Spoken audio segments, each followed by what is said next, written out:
Habaib datang ke Indonesia bukan untuk melas. Kami nggak diajarkan minta-minta, saudara. Jangan khawatir. Habaib datang ke Indonesia bukan untuk meraup daripada harta, enggak. Kami tidak mencari jabatan, enggak. Kenapa? Itu bukan didikan dari keluarga kami.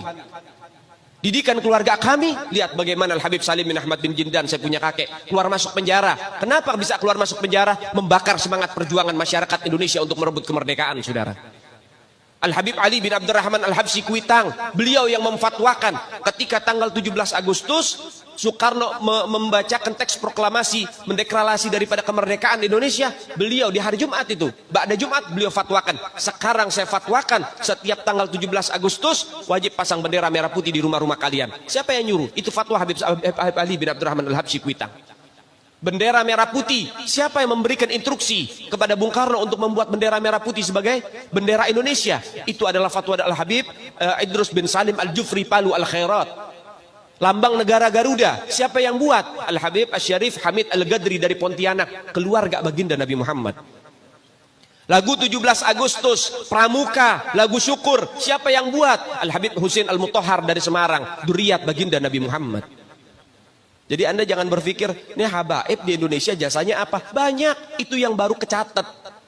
Itu yang baru ketahuan. Masih banyak lagi daripada keluarga Nabi Muhammad yang tidak mau masuk buku karena perjuangannya ikhlas karena Allah dan Rasul. Banyak, saudara. Siapa Imam Bonjol? Semua pasti bilang pahlawan. Betul apa enggak? Imam Bonjol pahlawan Indonesia bukan? Pahlawan nasional bukan?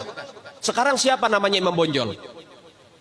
Al-Habib Muhammad Syahabuddin, beliau habaib dari kalangan bin Syahab.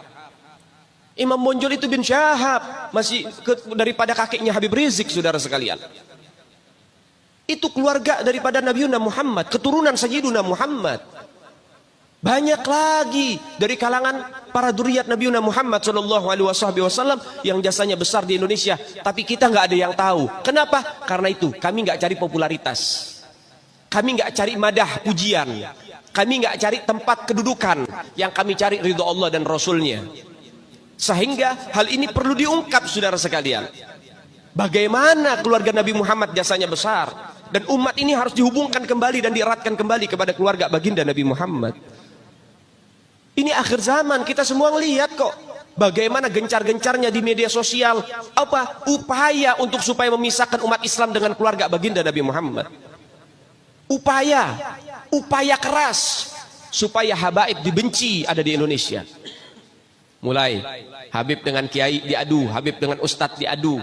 Mulai ada hal-hal semacam itu. Apa? Dendam politik, saudara. Gak keluar dari situ. Karena dendamnya kepada Habib Rizik sehingga akhirnya demikian. Habib Rizik itu siapa? Keluarga Nabi Muhammad, keturunan Nabi Muhammad, cucunya Nabi Muhammad. Beliau bukan penjahat kok, bukan koruptor.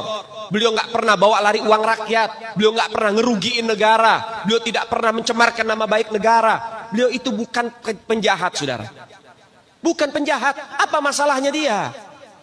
Sehingga dicecar sedemikian rupa. Cuman masalah prokes doang, 4 tahun, saudara. Berapa banyak di luar sana pejabat, aparat, bahkan rakyat yang melanggar prokes gak ada yang ditahan. Kenapa cuman Habib Rizik yang ditahan?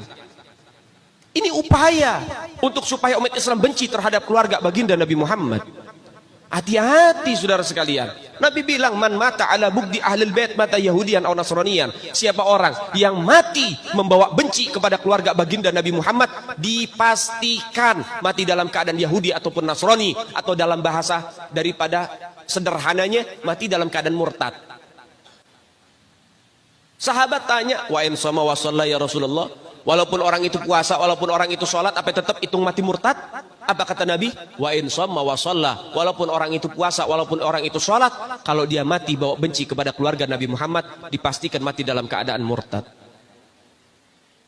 Ini Nabi yang punya mau, bukan kita habaib. Dan seharusnya yang membahas masalah fadailul ahlul bait, keutamaan para habaib, bukan dari mulut saya, bukan dari mulut Habib Khalid wala Habib yang lain, bukan, tapi daripada mulut para guru-guru kita. Mereka yang lebih punya kewajiban untuk membahas masalah ini ke umat, saudara. Kenapa? Supaya tidak ada fitnah. Kalau saya yang bicara begini, akan ada pertanyaan, itu maunya Habib, itu maunya dia, itu mah dalil buat-buatan dia. Terserah Anda. Kita tinggal menyampaikan ini dalil, menyampaikan ini syariat.